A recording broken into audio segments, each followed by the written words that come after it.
today's presentation. And we're going to be talking about teenagers. A very interesting topic. A lot of parents and grandparents, but also if you are a teenager listening to this, I would like to start by welcoming you. And it's going to be a short but hopefully informative monologue. But I always think that I'm talking to you. So hopefully it's a dialogue with your either inner teenager or with a teenager, the actual teenager. So I'm a psychologist. My name is Darya Haitoglou. I'm a director of Virginia Satir Institute in the UK, in London. And I have also personal experience, of course, but mainly professional experience of working with families who have teenagers. And this is one of the most interesting topics, quite turbulent, but also emotional. And when asked, my clients, tell me a little bit about teenagers, what do you think? Most of them would say negative things. So the teenagers are moody, or they're sleepy, or they create all sorts of issues in the families, but very few people actually shared anything positive. And when I ask teenagers what they think about their time in the family when they're teenagers, they also say the negative things about their parents and their teachers and how difficult it is for them. So I wonder what actually it is about and why it is so difficult. How can we make this process of parenting, but also communication, family system with teenagers, how can we make this process smoother? And is this a process, is it a time of our life? It's like a bump on the road. Do we pass through this? Or is it something we can learn from the neuroscience, from psychology, from the research that's been done? Understanding the teenage brain and also understanding ourselves, because part of us is always in the teenagehood. We just discussed that. And it is true. We always keep a part of ourselves or part of our brain. And this is a mystery, actually. We have not fully researched on. We don't know fully what is happening and why it is happening. That sometimes when we are triggered, we go back to that sort of rebel stage, that emotional stage. So let me give you a little bit of information about the brain first. So what is happening in the teenage years, that puberty, at adolescence? And I always like to think of it as, imagine a toddler when they're 2 or 3 years old. If you had a toddler, or if you don't have children, that's also something educational for you to be aware of. Okay, so teenagers are like giant toddlers. Okay, so when toddlers go through their hormonal changes during their second or third year of their life, the brain is completely rewiring, meaning that their pathways, they're like a Legoland, sort of like they shift, they put their different bricks together, the puzzles change, and the physiologically sort of the parts grow, they transform, and the hormonal balance changes, and it's very unsettling, both for the toddler, especially boys, because their testosterone is going really, really high during those two toddlers' years. Same happens in the teenage years. So a teenage brain changes in multiple ways. First of all, the prefrontal cortex, the part of the brain that's behind the lobe or forehead, it's the newest part, and it's the executive function, so to say. So this is the part that controls the impulses and soothes them and calms them down. So this part is not very active during teenage years, because it's still developing. And when I say it's not active, I mean, it is active, but it's not, it's almost like it's catching up with the limbic system or the amygdala. It's part of the brain in the middle of the head, and it's responsible for emotion, for understanding the triggers, if it's a danger, if it's not. So normally, what we know, the brain is still developing up until our young adults are in their mid-20s, up until 25 years old, our prefrontal cortex and generally the brain is developing. Cerebellum, another part of the brain that is responsible for creating havoc in the behavior of our teenagers, is also developing, and they're catching up. Limbic system, and especially amygdala, it becomes the primary communication pathway. And a lot of the time, teenagers fail to recognize the cues or the stimuli, the events, or interpreting events differently. So, for example, for adults, when we see a face that may be scared or a neutral face, teenagers may interpret it as an angry face. And what happens when they see an angry face, they get activated and they start reacting to that emotionally. So they either fight emotionally or mentally, or they flee, they run away, they try to hide, they try to lie to protect themselves, to protect their integrity, their developing identity, the ego state, or they try to freeze and sort of like also, hide, lie, disappear and pretend that nothing is happening. But there's a lot of things happening in teenagers' brain. So as we know, there's a whole set of hormonal glands. There's the pituitary gland. There's also hypothalamus. They get activated, and gonadotropin releasing hormones that are responsible for follicle producing, especially in men and boys and teenagers, follicle producing testicles that produce testosterone. They are on boost, okay? So testosterone is overflowing. What happens in the brain and in the body when testosterone overflows? They get aggressive.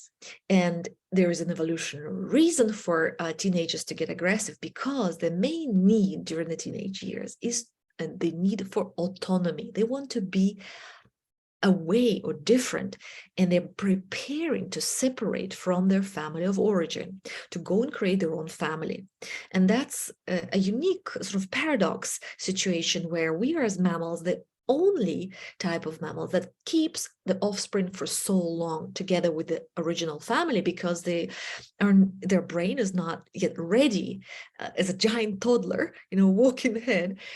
They seem to be tall and big, or tall and sort of sexy, but they're not fully developed yet. They still need those regulating functions from their parents or from their caregivers to help them make better decisions, to help them navigate through life, and to help them just make basic things work. So that's a paradox that we are living with as all humans. And from the time even Aristotle and Plato used to write, and Shakespeare, about adolescence, that it's such a hard time. And of course, all the parents, once they experience this, they know how hard it is. So a few more notes on this. As the amygdala sends signals and testosterone is overflowing, for girls, there's a lot of progesterone and also estrogen. And that makes girls very moody, and also creates this big emotions. And teenage girls and teenage boys, of course, what mainly is happening is the sexual attraction and exploration of the sexuality, of sensuality, of sexual identity, of attraction, understanding of the body image. Actually, I would like to share an image of the brain of a teenager. Let me see if I can do this. I love this one. If you can see, let me just make it as big. So the prefrontal lobe is called the love lobe. It's all about love and finding the partner. Now, of course, there's this rebellion center that's connected to the ego, the personality fluctuation. There's a lot of changes. What we don't know about the teenage brain is that how many changes it's going through, and how plastic the the brain becomes. So we know a lot about the early years, up to 3 years of age, how important the attachment is, or how important the development of the first 3 years. But actually what we don't know and we don't talk about is how important it is for us to create a bond, a connection, and that sense of understanding with a teenager, with their brain. And we will talk about the strategies, how we can do that as parents or as grandparents, as educators, as teachers, as coaches. I mean, people who deal with teenagers, they all experience the same issues, even teenagers themselves. If you ask them, they will tell you they most of the time are aware of their own issue, and they're not making it difficult. They're not trying to be the baddie. They're actually trying their best, but they're failing for understandable reasons. Look at their brain. I mean, look at this yin and yang, love for parents, hate for parents, because of these let's say, used amygdala and under developed prefrontal cortex and cerebellum. The interpretation of the signals, of the emotions of the outside world, especially the parents who are trying to help by giving advice or controlling or disciplining, on making barriers, making some choices for the teenagers that are not comfortable. A lot of them are punitive. A lot of them are painful. So there's a lot of hate for parents. And an 11-year-old who once said, I love you, Dad, 2-3 years later, they will say, I hate you, Dad, because of this relationship intention, and because their desire to separate, to find their sexual mate and to leave, basically. But they cannot yet, because of our societal norms, a societal pressure, the whole economic and financial system. Our teenagers are not yet fit to be on their own. So that's why it's a little bit of a curious time from the 13 up until 23, 25, let's say 21, or maybe 18 when they leave, right? But these are very, very tricky years, because there's a lot of slamming and punching reflex, and a lot of sort of spontaneity, risky behavior, even going for dangerous things, because of another hormone that is flooding the teenage brain, called dopamine. Dopamine is all about risk-taking. And this addiction to Facebook and the cell phone, it's true. Addiction now, of course, there's a TikTok and all sorts of different social media, Instagram, but what the social media give to the teenager is what they're craving, is this dopamine release. And that's why it's so addictive. Their cell phone, which in our generations, even, in my generation, we never had.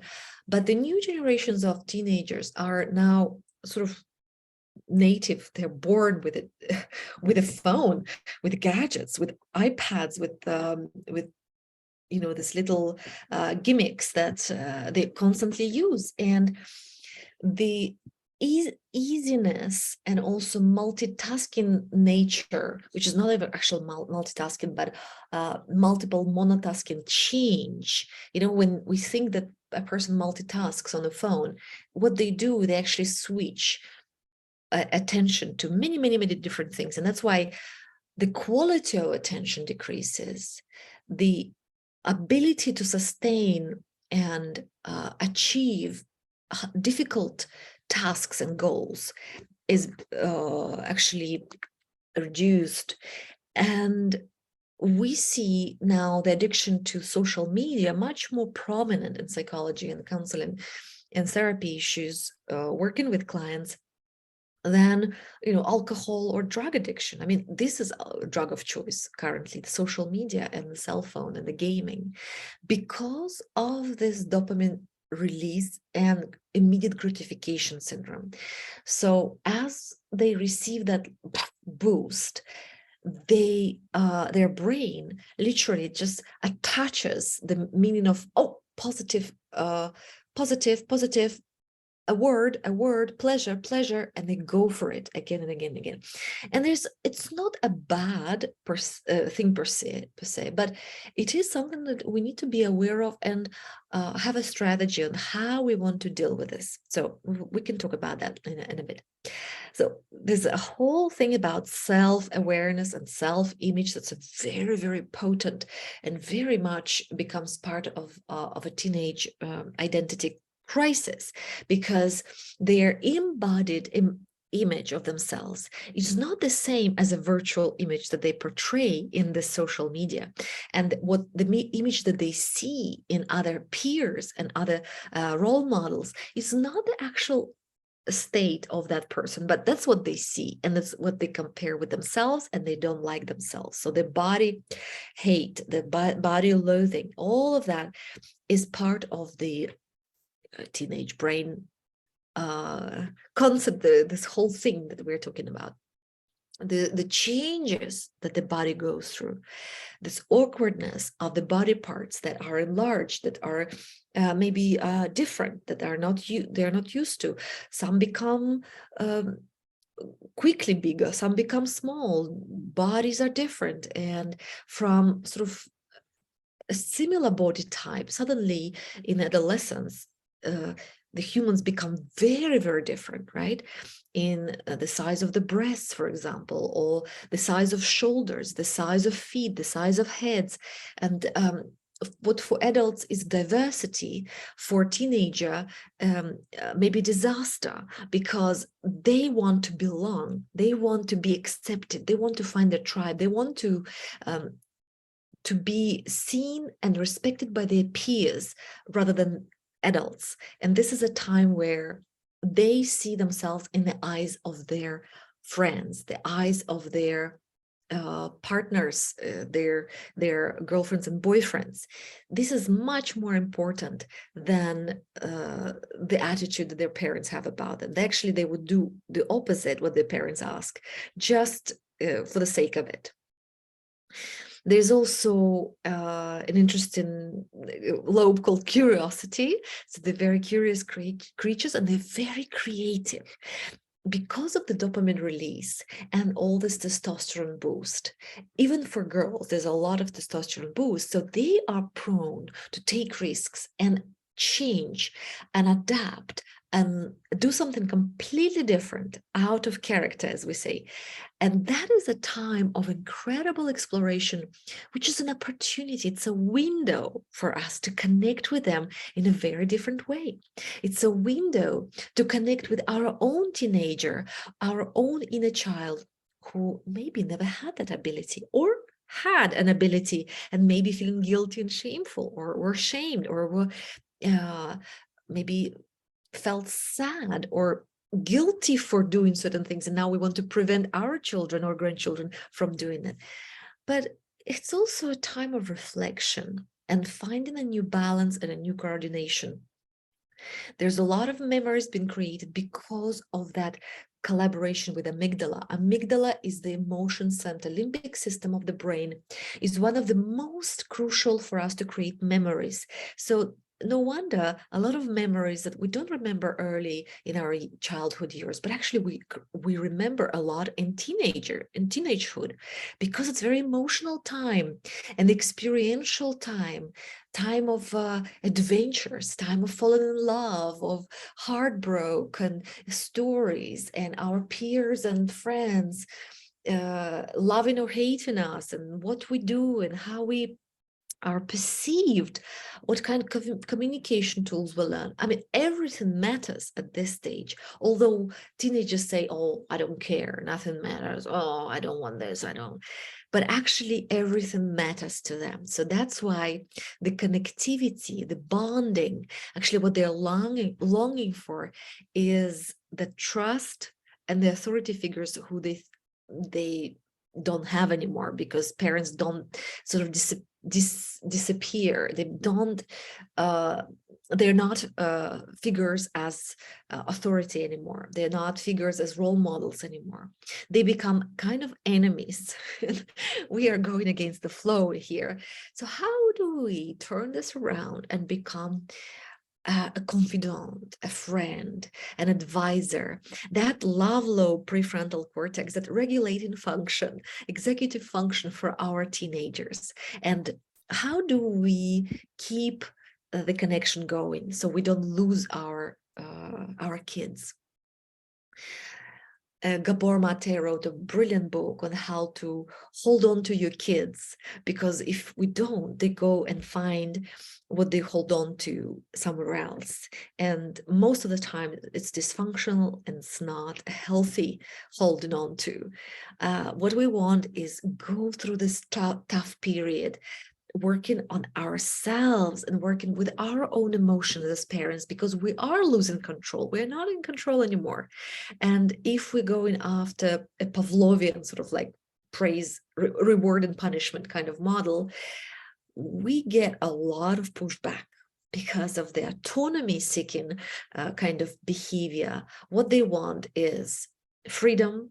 But of course, if you give them full freedom, they do silly things. So how do we strike the balance with this kind of teenager? Not an easy task, hey? And there are a few tricks, there are a few strategies that I can share that work wonders. So first of all is, number one, okay, is to chill, just to relax as a parent, as a grandparent, as a person next to a teenager.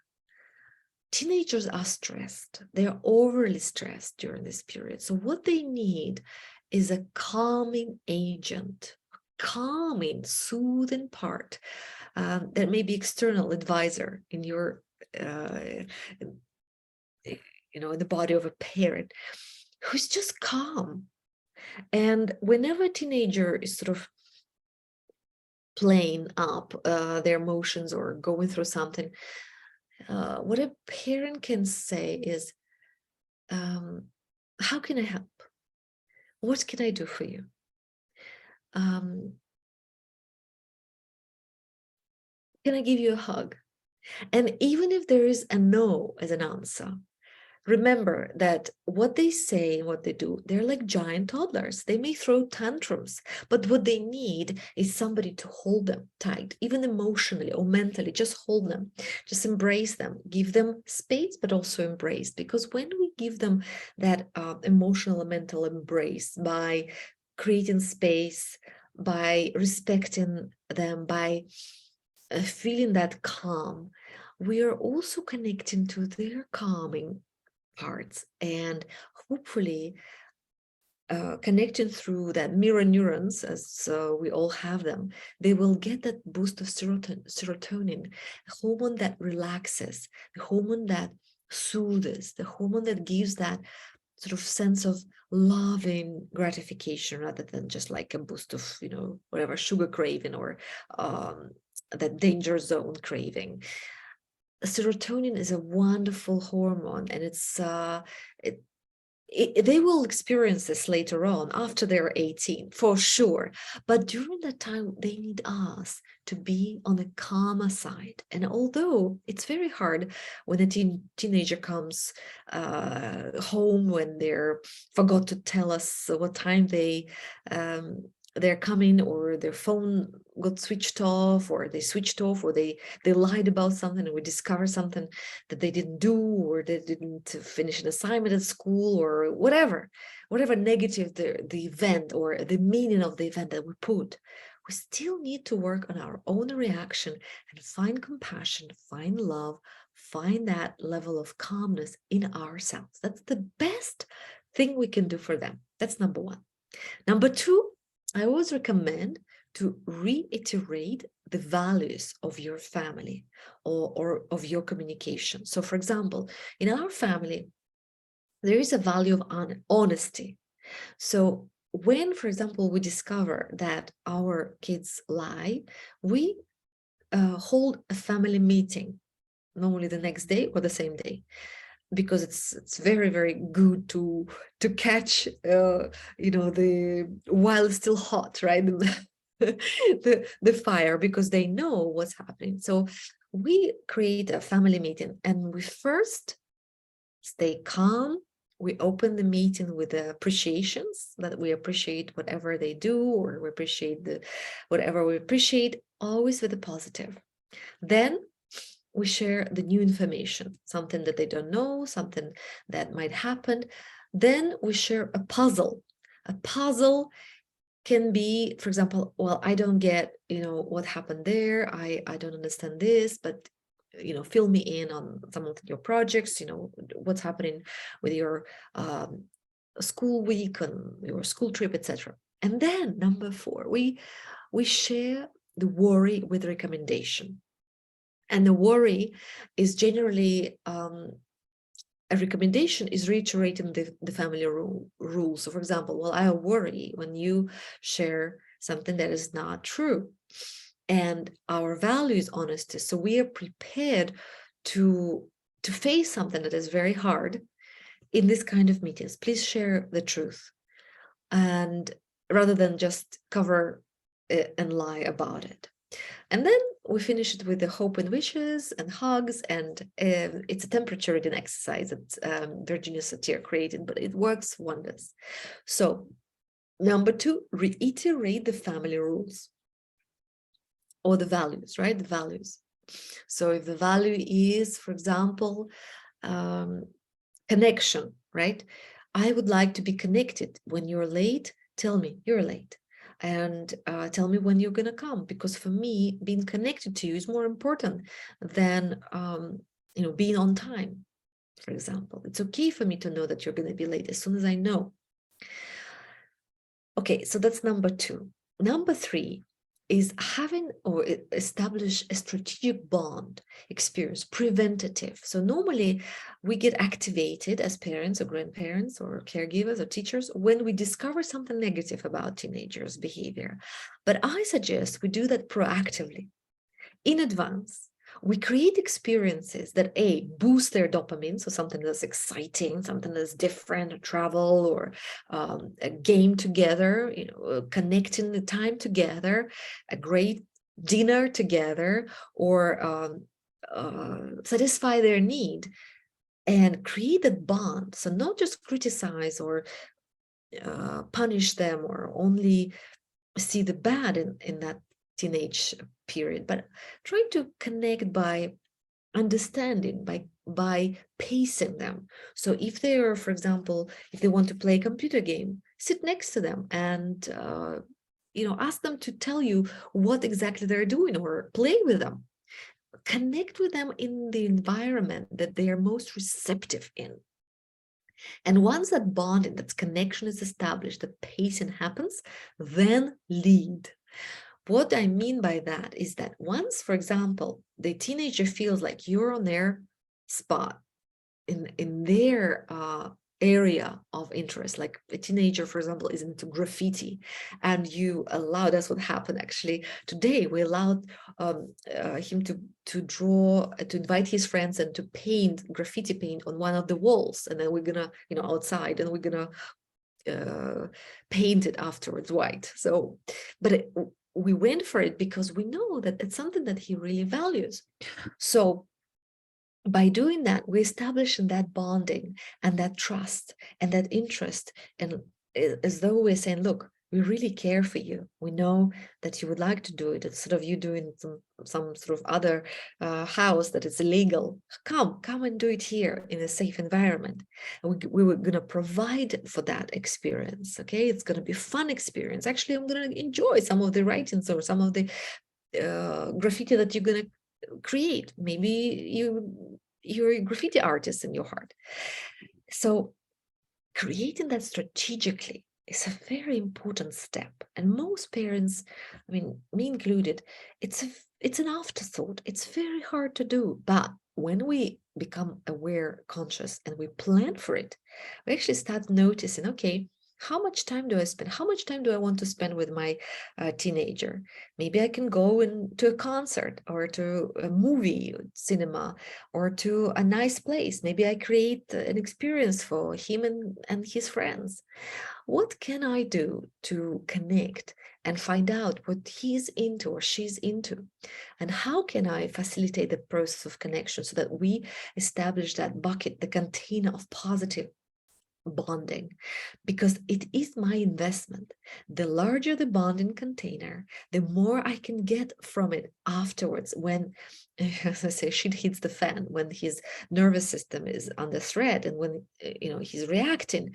That's when I will need to draw from that container of trust. If I only draw from a container of negativity and criticism, there's no trust established, so the relationship is not there, and it will be toxic and taxing on both sides. It will be a toxic relationship of power struggle, pull and push, and it's going to be a painful period of relationship connection. So instead of withdrawing, overdrafting from the negative, I suggest to fill the positive bucket proactively by doing this steps towards them. And you're an adult, so you're connected, and it's your responsibility. Teenagers rarely make a step. They actually take steps back because they are afraid. They don't know what they're able of. They're actually scared of their own reactions, and for good reasons, because there are some strong reactions on the inside. It's like a transformer, it's like sort of this metamorphosis happening on the inside. It's like a butterfly creating from the cocoon. It's a very painful experience. So the parents are responsible to take that step towards the teenager and create a bond and create a bridge towards them. So literally, these are the steps I recommend. So first, be calm. Second, reiterate the values. And third, create strategically bonding experiences that would increase this connection, understanding. And of course, educate yourself. There are so many podcasts, there's so many articles, there's so many books written on the teenage brain, on the parenting of teenagers, on understanding the sort of holistically of what we're going through as families. And we're not alone. Every family pretty much goes through this. So connecting and educating instead of just sort of putting the blame on the teenagers. Having a bit of compassion, doing some self-inner work, creating moments of calmness, loving, bonding, hugging, and boosting that validation, that appreciation, and remembering they're struggling. They're really struggling themselves. So having that spot in your heart for compassion is very important. So this is my little thought, and also a bit of explanation about the brain. There's always art and science in parenting and educating teenagers. And I believe the best teachers who deal with teenagers the best are those who have done their inner work with their inner teenager. Because teenagers are inner teenagers, the parts of us that are teenagers. These are rebels. These are parts that are younger. They are not fully healed. They're fully developed. They are the ones that get triggered the most because of this amygdala hijack. Amygdala hijacking is that when we interpret the faces or reactions of people or circumstances very emotionally, over exaggerating most of the time. And the reality may be completely different, but it takes a little bit of time and a bit of help of others who are more emotionally regulated to soothe that part. So the better we are with our own teenagers, the better we will be with our actual teenagers. So inner teenagers, actual teenagers, our children versus our inner children inside us, the parts of us that we always carry. And as we look into our own parts and our own experience and remembering those difficult moments, but also highlights, what were the great parts when we were teenagers? What were the experiences that you cherish, that your memories go to? What are the parts that your actual teenagers triggering you? Why? What happened? A lot of the time, these are painful experiences. So having some therapy, having some counseling done, is one of the best things we can do, not to pass on the baton, not to pass on that pattern, that trauma onto future generations. And it's never too late to work with our inner teenager, never too late. People in their 90s, they can still work on their inner teenagers, and they can help unlock some of those belief systems, keys to different meaning making, different reality checking, different word using, different emotion regulation, different mental constructs. Everything is possible. Okay, so where the focus goes, energy flows. If we start focusing on this strategically, working with our teenager, inner teenager, we're gonna help ourselves, help our young people, and also, in a way, we can be a role model for them. So if we soothe our own parts, they soothe theirs. So start with that. Okay, that's it.